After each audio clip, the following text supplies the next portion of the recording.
بسم اللہ الرحمن الرحیم۔ السلام علیکم۔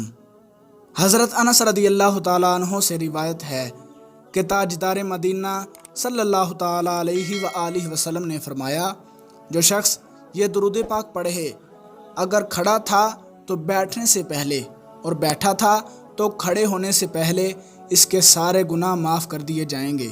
وہ درود پاک یہ ہے: اللہم صلی علی سیدنا و مولانا محمد وعلی آلہ وسلم۔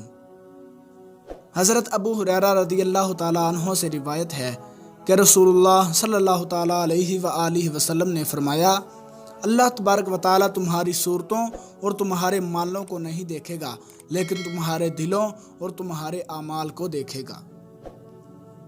رسول اللہ صلی اللہ تعالیٰ علیہ وآلہ وسلم نے فرمایا، اللہ تبارک و تعالیٰ قیامت کے دن فرمائے گا، کہاں ہیں وہ لوگ جو میری بزرگی اور اطاعت کے لیے ایک دوسرے سے محبت کرتے تھے؟ آج کے دن میں ان کو اپنے سائے میں رکھوں گا، اور آج کے دن کوئی سایہ نہیں ہے سوائے میرے سائے کے۔ رسول اللہ صلی اللہ تعالیٰ علیہ وآلہ وسلم نے فرمایا، بچو تم بدگمانی سے، کیونکہ بدگمانی بڑا جھوٹ ہے، اور مت کان لگاؤ کسی کی باتوں پر، اور مت ٹوہ لگاؤ، اور مت رشک کرو دنیا میں لیکن دین میں درست ہے، اور مت حسد کرو، اور مت بغض رکھو، اور مت دشمنی کرو۔ اللہ تبارک و تعالیٰ کے بندو، بھائی بھائی ہو جاؤ۔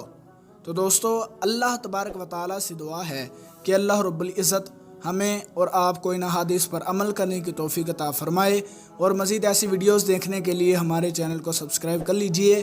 ملتے ہیں کسی اگلی ویڈیو میں، تب تک کے لیے اللہ حافظ۔